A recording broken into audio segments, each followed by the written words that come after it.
Bacaan firman kita hari ini terdapat pada Kisah Para Rasul pasal 20. Dari Makedonia ke Troas. Setelah reda keributan itu, Paulus memanggil murid-murid dan menguatkan hati mereka. Dan sesudah minta diri, ia berangkat ke Makedonia. Ia menjelajah daerah itu dan dengan banyak nasihat menguatkan hati saudara-saudara di situ. Lalu tibalah ia di tanah Yunani. Sesudah 3 bulan lamanya tinggal di situ, ia hendak berlayar ke Syria. Tetapi pada waktu itu orang-orang Yahudi bermaksud membunuh dia. Karena itu ia memutuskan untuk kembali melalui Makedonia. Ia disertai oleh Sopater, anak Pirus, dari Berea, dan Aristarkus dan Sekundus, keduanya dari Tesalonika, dan Gaius dari Derbe, dan Timotius, dan 2 orang dari Asia, yaitu Tikhikus dan Trofimus. Mereka itu berangkat lebih dahulu dan menantikan kami di Troas. Tetapi sesudah hari raya roti tidak beragi, kami berlayar dari Filipi, dan 4 hari kemudian sampailah kami di Troas dan bertemu dengan mereka. Di situ kami tinggal 7 hari lamanya. Pada hari pertama dalam minggu itu, ketika kami berkumpul untuk memecah-mecahkan roti, Paulus berbicara dengan saudara-saudara di situ, karena ia bermaksud untuk berangkat pada keesokan harinya. Pembicaraan itu berlangsung sampai tengah malam. Di ruang atas, di mana kami berkumpul, dinyalakan banyak lampu. Seorang muda bernama Eutikus duduk di jendela.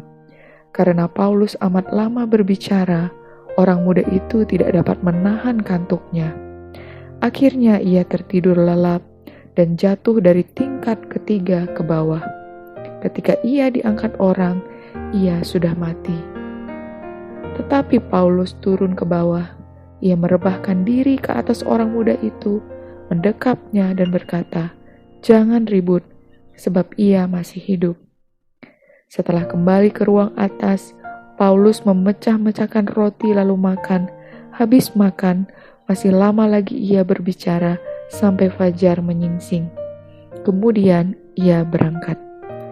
Sementara itu mereka mengantarkan orang muda itu hidup ke rumahnya, dan mereka semua merasa sangat terhibur. Dari Troas ke Miletus. Kami berangkat lebih dahulu ke kapal dan berlayar ke Assos, dengan maksud untuk menjemput Paulus di situ sesuai dengan pesannya, sebab ia sendiri mau berjalan kaki melalui darat. Ketika ia bertemu dengan kami di Assos, kami membawanya ke kapal, lalu melanjutkan pelayaran kami ke Mitilene. Dari situ kami terus berlayar, dan pada keesokan harinya kami berhadapan dengan Pulau Kios. Pada hari berikutnya kami menuju Samos, dan sehari kemudian tibalah kami di Miletus. Paulus telah memutuskan untuk tidak singgah di Efesus, supaya jangan habis waktunya di Asia, sebab ia buru-buru agar jika mungkin ia telah berada di Yerusalem pada hari raya Pentakosta. Perpisahan Paulus dengan para penatua jemaat Efesus. Karena itu ia menyuruh seorang dari Miletus ke Efesus dengan pesan supaya para penatua jemaat datang ke Miletus. Sesudah mereka datang, berkatalah ia kepada mereka, "Kamu tahu bagaimana aku hidup di antara kamu sejak hari pertama aku tiba di Asia ini. Dengan segala rendah hati aku melayani Tuhan. Dalam pelayanan itu, aku banyak mencucurkan air mata dan banyak mengalami pencobaan dari pihak orang Yahudi yang mau membunuh aku.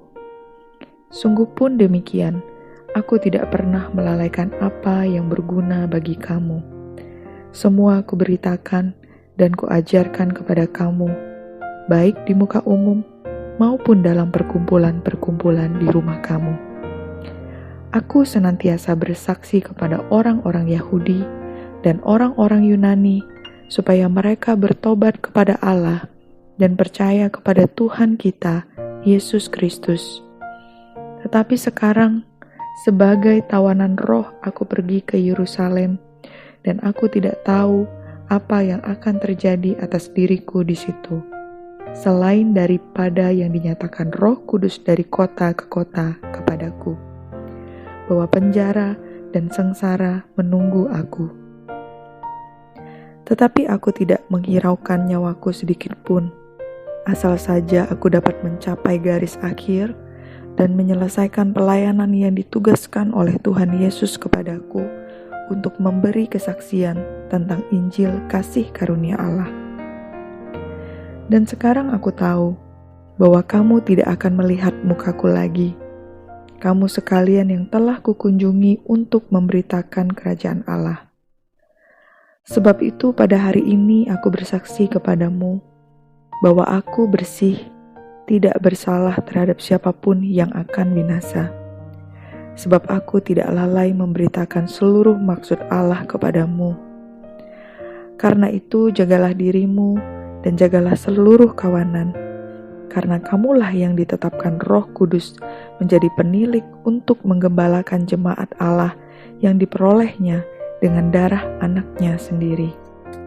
Aku tahu bahwa sesudah aku pergi, serigala-serigala yang ganas akan masuk ke tengah-tengah kamu dan tidak akan menyayangkan kawanan itu.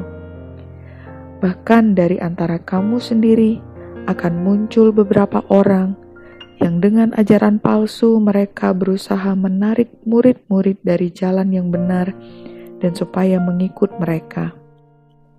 Sebab itu berjaga-jagalah dan ingatlah bahwa aku 3 tahun lamanya, siang malam, dengan tiada henti-hentinya menasihati kamu masing-masing dengan mencucurkan air mata.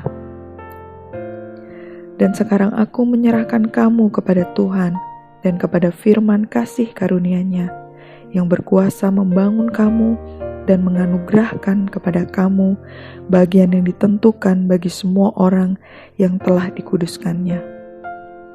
Perak atau emas atau pakaian tidak pernah aku ingini dari siapapun juga. Kamu sendiri tahu bahwa dengan tanganku sendiri aku telah bekerja untuk memenuhi keperluanku dan keperluan kawan-kawan seperjalananku. Dalam segala sesuatu telah kuberikan contoh kepada kamu, bahwa dengan bekerja demikian, kita harus membantu orang-orang yang lemah dan harus mengingat perkataan Tuhan Yesus, sebab Ia sendiri telah mengatakan, adalah lebih berbahagia memberi daripada menerima. Sesudah mengucapkan kata-kata itu, Paulus berlutut dan berdoa bersama-sama dengan mereka semua. Maka menangislah mereka semua terseduh-seduh, dan sambil memeluk Paulus, mereka berulang-ulang mencium dia. Mereka sangat berduka cita, terlebih-lebih karena ia katakan bahwa mereka tidak akan melihat mukanya lagi. Lalu mereka mengantar dia ke kapal. Amin. Terus baca firman-Nya, renungkan, dan lakukan dalam kehidupan kita. Tuhan Yesus memberkati.